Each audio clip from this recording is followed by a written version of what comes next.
Keep listening and tell us how more wrong we are. Please. Since our audience is probably, at least right now, mainly comprised of people generally like us. Yeah, we're talking about a little bit of what Lent is. Because you'll find, like Southern Baptists, not a lot of them do Lent, really. And anything kind of in that, like, hemisphere of ecclesiology, right? Although, like, my mentor's church is always, they always do Lent, and so they have like their church open on like Ash Wednesday. You can go like before work or at lunch or whatever and get like ash for your forehead and all that. And they're a big Southern Baptist church just a couple miles down the road. Okay, so they do the thing. And so they do the thing. And you're starting to see a trend more back that direction because more and more people are interested in liturgy and structure and form and function. Fair. And the Catholics are very good at that. And the Catholics are very good at that. But you find like a lot of like high church, like Protestant or not, a lot of like high church traditions will do that. Right. So your Lutherans for the most part, Anglican, which I think Anglican is still considered Protestant. Sure. Right? Yeah. Probably. I mean, they're not Catholic, so I guess. They're not is that the... They're also not Protestant. It's like, that's the thing. I don't I'm think so Protestant, I'm not. Yeah, I don't know. Right. Well, I don't think it's binary. I think that we've kind of injected this binary nature. That's a whole other conversation. To like Protestantism, where like Protestant is like, no, protesting the Catholic Church from whatever. Because there were people who were not Catholic even before the Protestant Reformation happened. So, yeah, but they're effectively Catholic. Like it was for a very minute, like... Yeah, I mean, you had like Anabaptists and stuff that were... No, sorry. I'm talking about Anglican. Didn't you say Anglicans? What did you say? Yeah. Yeah, a while back, yes. Okay. I moved on. Oh, fair. Okay, keep going. Sorry. I missed the division too. I was still on Anglicans. It doesn't matter. All right. So anyway, since we'll just explain a little bit about Lent in case you don't know, and if you already know and you're like, well, these guys are dumb, then leave us a comment and tell us. Yeah, right. You are right. Nailed it. Keep listening and tell us how more wrong we are. Please. Especially with that sentence, it's a dumpster fire. So Lent was perfect delivery for that. So this year, Lent begins on March 5th, which is Ash Wednesday. Fat Tuesday is that's a correlate. Like, have you heard of Fat Tuesday? You shook your head like you've never heard of that. King cake. You're way too pious for the rest of us. You like New Orleans. So what's Fat Tuesday? It's so Fat Tuesday. King cake. I don't know. You eat a bunch, you celebrate. It's got something to do with Lent, apparently, because we're talking about it. It does. It's the Tuesday before Lent. So typically it would be like the big feast, like, okay, I'm going to abstain for 40 days. So why Tuesday? How did they arrive there? Because Lent starts on a Wednesday. Listen! Would you please listen? Lent starts on a Wednesday, really? I just said that. You've said a lot of things. I'm muting you. You're done.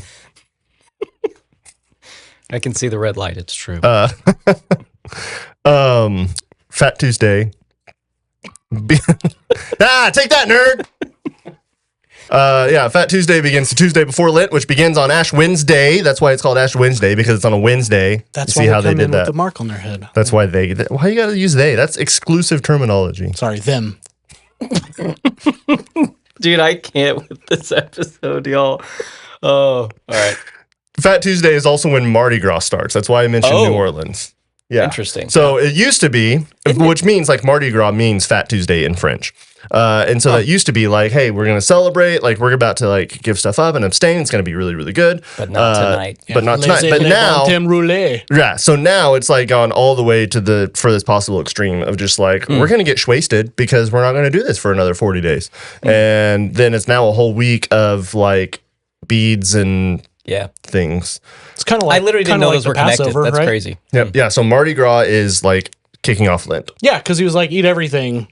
Don't save anything until the morning. Go nuts. I don't think that's related. Maybe a little different. So with Lent, you fast for 40 days. This is insane. It's 20 minutes in. I'm not even finished describing Lent. You fast for 40 days. You exclude Sundays, so you have Sundays off. And then that's to symbolize Jesus fasting for 40 days in the wilderness. Yep. I knew that. I knew that part. You fast except for on Sunday? Correct. Okay. Yeah. And so you get Sundays off. When you can eat fish. Yeah, if you're doing, so there's like a particular like liturgical, like which is why fast that you have. Fillet of fish is a thing, by the way. Oh, interesting. See, so you do know things. Wait, really? No, the fillet of fish was introduced to the McDonald's menu so that Catholics would have something to eat on Sundays during Lent. Wow. Yeah, there you go. Literally, I thought you were making this up this whole time. You could have fooled me. It's a true story. There you go. He does know things sometimes. Yeah. Ideally, Christians like modern day will observe Lent by abstaining from certain foods, practices, habits. It's kind of evolved past just like abstaining from certain foods or alcohol, but like into like more things. You attend more like church services, like certain liturgical like things that you can do throughout the Lenten season. Lenten season being like the adjective form of Lent, focusing on spiritual growth, self-discipline, renewal, all that kind of good stuff. I feel like, so I had friends who practiced it growing up, and a lot of them, I don't feel like ever got around to that last bit. It was just like, this is a thing that my family does, which is kind of like what happens when you lean so much on form, function, and ceremony, and why there's a big trend to like reject that. But I think that that's probably, and we'll talk about this in a minute, but like throwing the baby out with the bathwater. Like I think it was a good thing that got messed up, which is how we tend to do it. So it's not about legalism, which I think the response is like, where you can't enforce, whatever, which, okay, yeah, but that's not what it's about. It's about just taking some time, like walk in humility and really just in penitence, like, and use that season as a renewal and a rededication, not like Falls Creek rededication, go down and weep at the front. And now I'm not gonna, hang on, do bad things with my girlfriend anymore. Like actual renewal for like a couple just, weeks. Right. But like actual renewal for a full 40 days leading up to Easter and then celebrate the resurrection of Christ. So it's a little bit about Lent.